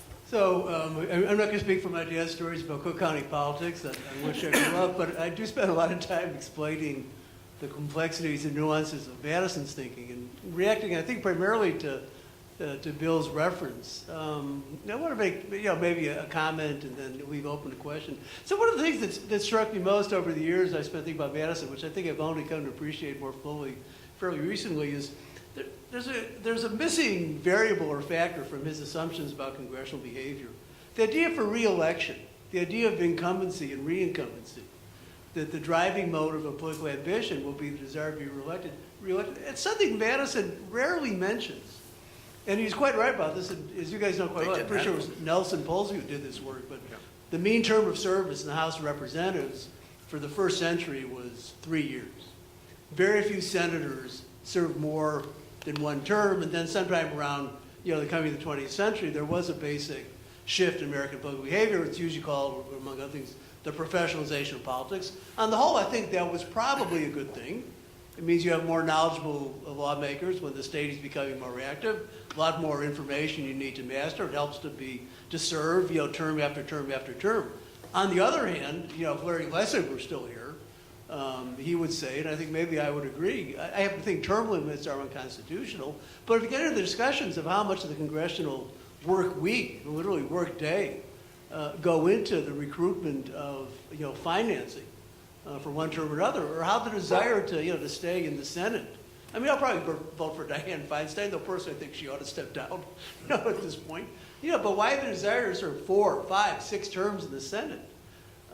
So is the idea of term limits, would that be one way to kind of rethink the nature as an institutional solution? I mean, I always thought 25, 30 years ago, before the Thornton case, I don't think there was any state basis for imposing term limits on congressmen. I think that's fundamentally unconstitutional. But if you want to talk about institutional reform, if you want to imagine Congress, and particularly the House of Representatives, acting in the deliberative manner that Madison imagined, which is essentially each session of the House, let's say each 3-session cycle of a 2-year House would be its own learning curve.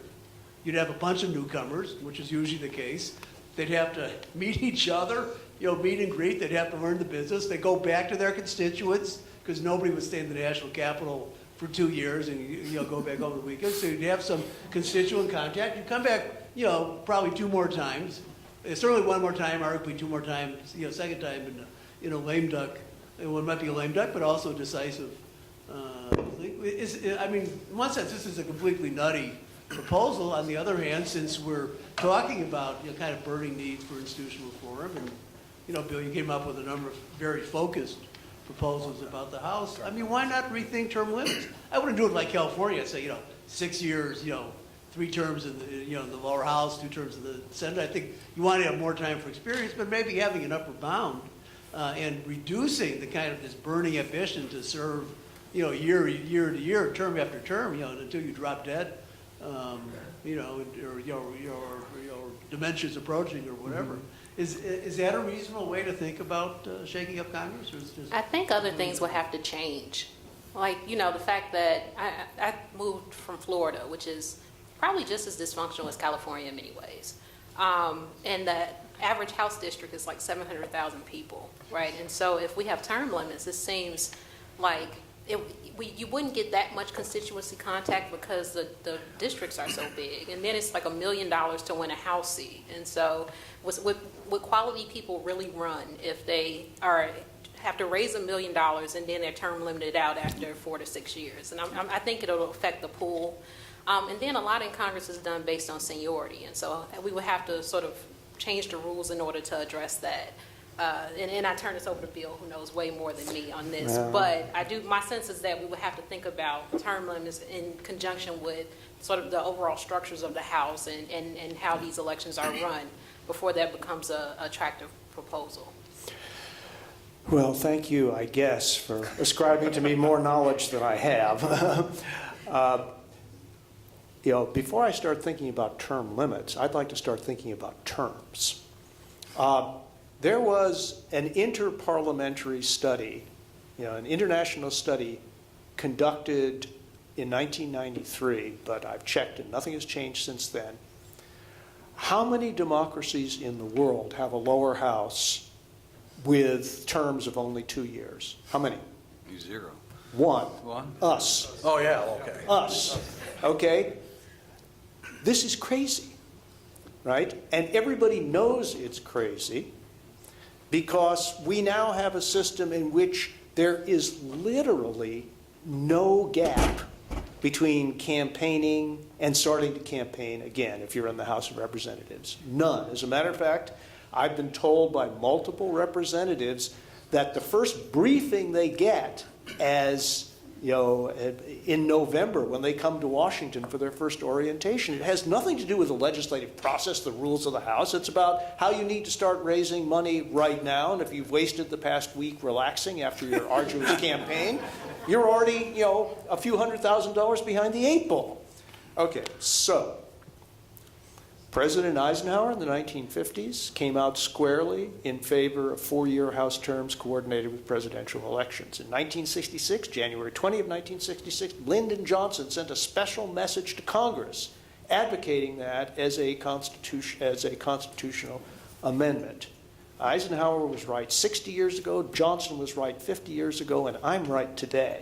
Right, and I have lots of arguments that connect up with polarization, including the fact that everybody knows that if you have to stand for re-election in a midterm where the electorate is only 2/3 what it is in a presidential year and is filled with a much higher percentage of really intense partisans, that you can't think about legislating in the first 2 years, having been elected with a 60% pool of the electorate, as though you're going to be facing that same electorate again.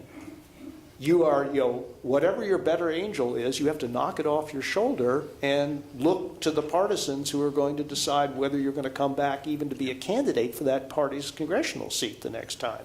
So if you gave me one constitutional amendment, that would be it.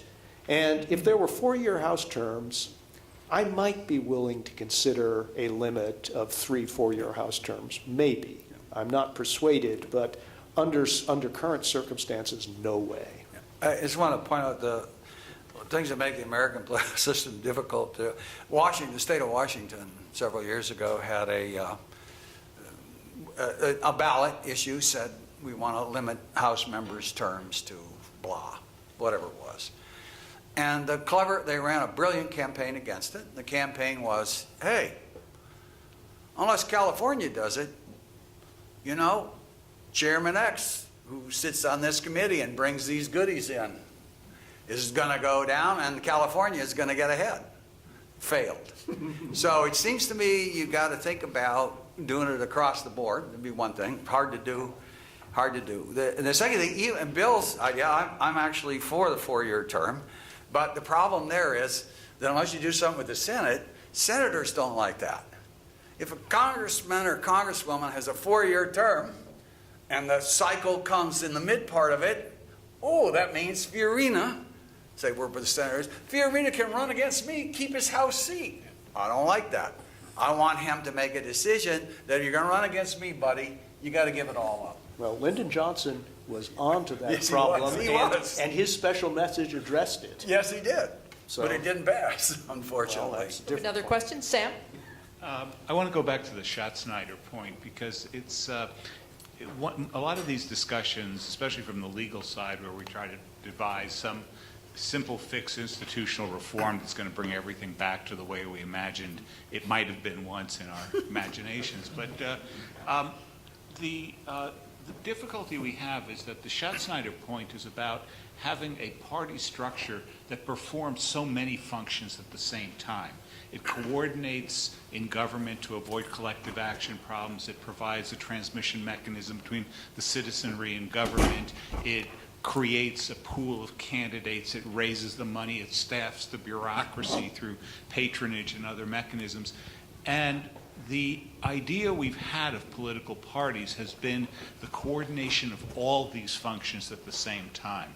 It's very hard for me to see the silver bullet reforms that are going to recapture all of them for a whole lot of reasons. Our culture is much more democratic. We're not going to go back to a nomination system of back rooms, most likely. We're not going to go back to patronage appointments in the same seemingly corrupt Tammany Hall way, most likely.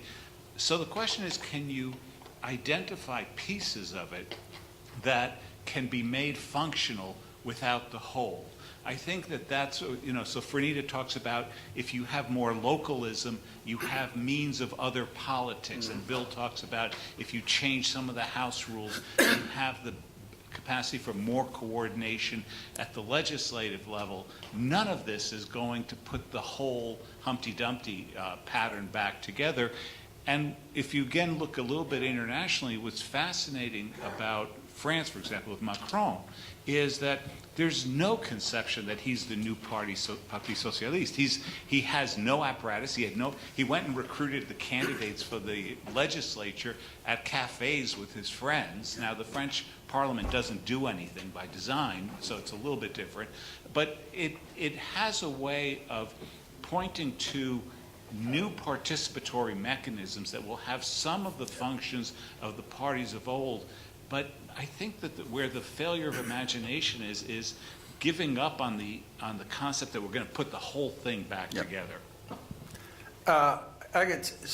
So for me, I talked specifically about the Reforms Bill.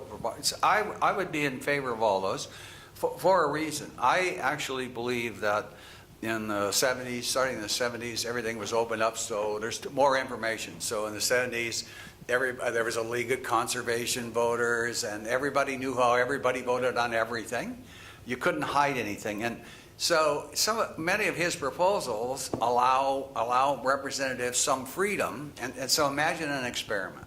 And the experiment is, imagine that on any given vote, half the members of the House could vote and have their vote recorded, but they didn't show what it was. And the other half, they're going to do that. So you have enough votes so that if I need to be more liberal on the, LCV or something, or for the unions, I can do that. Would the House of Representatives be different in terms of what they vote? And I think in some ways it does. The reason I liked most of what he proposed was because if they could hide things like that, it allows members to not be primaried. And what happens now is, on a lot of these issues, members can't hide what they did.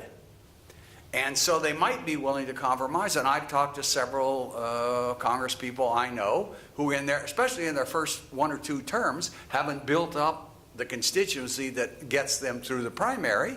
And they were constantly being threatened with being primaried, and they had to vote for stuff they didn't believe in. Tom Campbell, who I knew quite personally, who was a representative here, voted for impeachment even though he thought it was not a good idea. He thought it wasn't possible, it wasn't going to happen, it didn't. So I think anything that we can do to kind of hide these things, Government in the dark. Yeah. Well, government in the dark. Well, when you go back to the smoky room, but take Bill's proposal to say what the representatives can do. If the speaker, if the vote for the speaker isn't recorded, what does that mean? It means speaker candidates have to cut deals, and they have to say, here's what you get, here's what I get, here's the policies I'm for. But if that's public, you can't get that.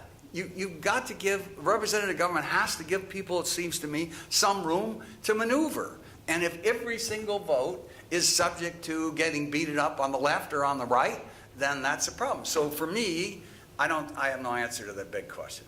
As you, I think we have time for 2 more questions. Does somebody have the microphone? Yes, I do. Hi, I'm Jim Bob, and I'm used to being the skunk at the picnic, so I'd like to rise in defense of polarization.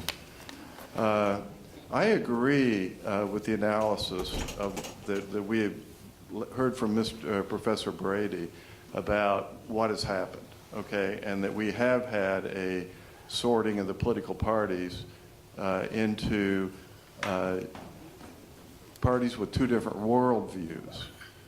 And these are both ideological and cultural and religious and economic and national defense and pretty well across the board as far as issues. You know, there's basically 2 points of view. You know, it's necessary sometimes for one side or the other to win on that issue. I mean, we started with a great explanation of what happened prior to the Civil War. There was a period of compromise, which meant slavery survived. It had to be destroyed. It was the single biggest evil in the history of our country. There was ultimately, it would have been immoral to have a compromise on the issue of slavery that would have let that institution survive. Well, it was a Republican Party that was more akin to our parties now as ideological and cultural that was formed to trigger that resolution, and it was a proper resolution of that issue. I mean, there are issues like this. Now, it seems to me that, I'm not for polarization for its own sake. Right. And I'm for compromise when both can win, all right? But I'm not, but I think we're dealing with big issues, here. So I guess what I would say to that is, it works if one side wins. And there's certain cases where you say one side had to win, so we got the result of the Civil War. We actually got the result in the 1890s, and then in the 1930s we got a result.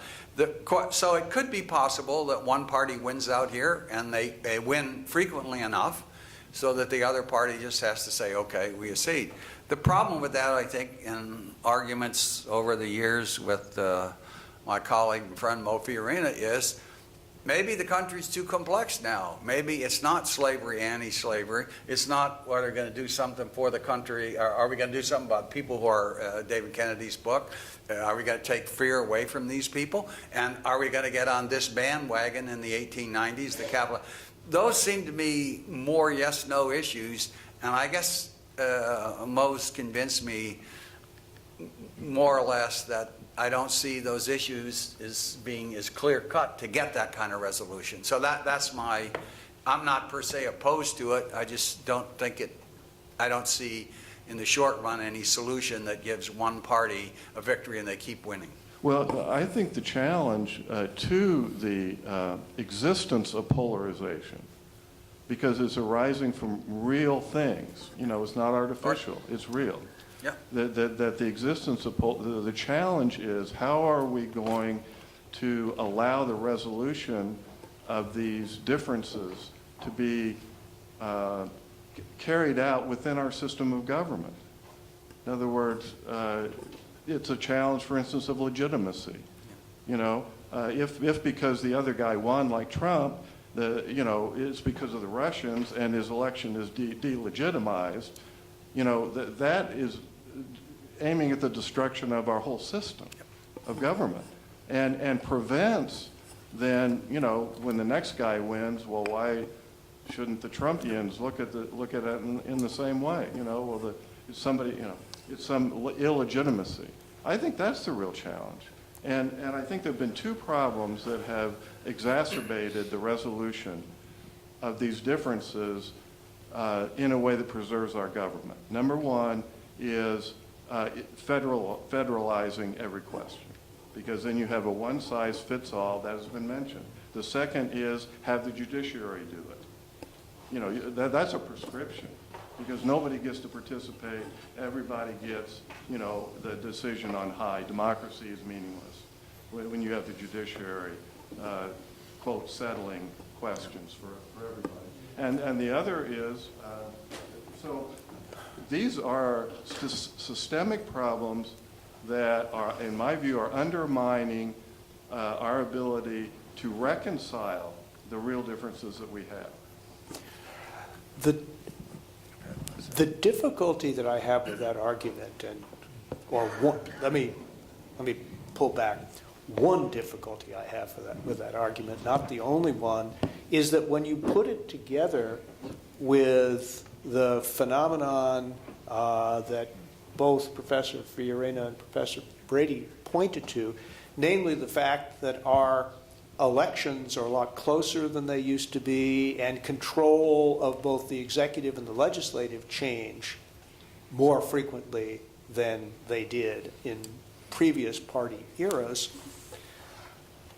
nobody wins because an administration will come in and undo what the previous administration did, and there's no end to that cycle, because we don't have what Samuel Lubell called a sun party and a moon party anymore. We have two pretty equally divided parties that are vying for dominance, but neither achieving it.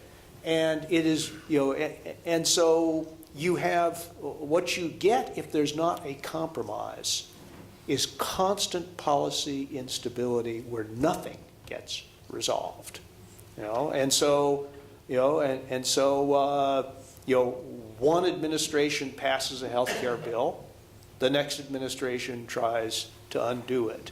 One administration makes a political commitment in foreign policy, the next administration turns its back on it. I don't think this is a sound form of governance. And the only solution when you have parties that are both deeply divided and narrowly divided is to create mechanisms where the two parties can reach something they both can live with. And we don't have that now. But we don't have a victory for the anti-slavery forces and the defeat of the pro-slavery forces either. We have a constant unresolved battle. All right, we're gonna fit in 2 more questions, so I'm just gonna ask the questioners to be brief and the answerers to be brief. Oh, okay, well, oops. I wanted to respond to David Brady. Thanks to the generosity of some people in this room, That's you, Dan. that's you, Daniel. we are actually trying to answer the question you posed, which is what is happening in these congressional primaries going on. And we're doing exit polls on them. And the other thing we're doing is the 3rd time we've done it is we are studying every single person who qualifies to get on the ballot in a congressional primary in the United States. So I'll give you a little hint of what's happening. Again, we've only had 10 primaries, so, but of the non-incumbent Republican challengers, okay, we've categorized them by establishment Republican or business Republican, conservative Republican, and Tea Party. There's hardly any Tea Partiers left. They've disappeared compared to the last 2. The establishment Republicans are winning about 31% of the time. The conservative Republicans are winning about 15% of the time. So you see the continuation of this battle within the Republican Party. As for Trump, 41% of the candidates for federal office say positive things about him, but 49% simply don't mention him at all. Okay, which is kind of interesting. And compared to our findings on Obama, last time a lot more Democrats mentioned Obama. On the Democratic side, there's a record number of progressives running. This is a huge increase from 2016. And we categorize progressives, establishment, and moderate. There aren't very many people who call themselves moderate on the Democratic side.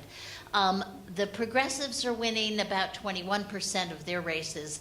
The establishment Democrats about 30% of their races. So again, with the caveat that this is only 10 primaries, we'll actually have a pretty good picture of the factional divides within both parties by September. Please send that to me when you get it. Oh, well, we'll publish it. Great. Yes, we will make as much attention to it as we possibly can. I look forward to that. Thank you. Listening to this panel was interesting because we're talking about polarization, and the panel is remarkably not polarized. In fact, you're almost uniform in your perspective of the problem, the issue, the facts, the circumstances, and the policy issues that need to be addressed. And I find that interesting because underlying, I think one of the comments is that you've actually convinced, I think, a number of us that polarization is actually a good thing. And had the panel approached this issue from that, I think you could have been, and my question in a way to you is that your issue that you're looking at is that you're concerned because certain issues are not being decided, and they stay out there. And I think to some extent you think, oh, this is bad or it's problematic. But that's what the American electorate wants. You're concerned because the issues that the American electorate is having problems dealing with, such as religious liberty, such as the gun control issues, those are ones that the public can't make a decision on, immigration. So I'm not sure that what we want to do is use mechanisms, artificial programs, so that policy solutions that you favor are ones that can get adopted. The real question is are the policy solutions ones that are constitutional, how they're being addressed by the population, the dialogue that's taking place. You're looking at this mechanically, but I think you really need to look at it in terms of why these issues are so polarizing. Well, yeah. Well. See, I mean, no, I think the premise, both of your question and the question over here, is that there really are these polarizing issues. There aren't very many of them. I mean, I think there are very few issues out there like slavery. That take an issue like abortion, this could have been solved with 2/3 to 3/4 majorities a long time ago in the public. But it's the pro-choice and pro-life groups who won't give an inch on either extreme. Guns, same thing. You can get 75% majorities for a whole raft of proposals, but it's the extreme groups that want war. And that's what we're seeing. We're seeing the polarization is among this tiny element of the country, the political class, some of which is genuine, some of which is tactical. But the vast bulk of the country could have solved abortion 30 years ago and moved on. It wouldn't need to be an issue. Solved in the sense of no polarization. Yeah, a compromise. And I mean, there's a lot of data on this in my book about what public opinion on one of these, we have You've assumed a very important fact. That is to say, your policy is one you agree with. No. 75% solution is one that you would acquiesce to. No, I'm saying the public would. That's what, yeah. You know, it's not like on the immigration issue, which you use the minority problem.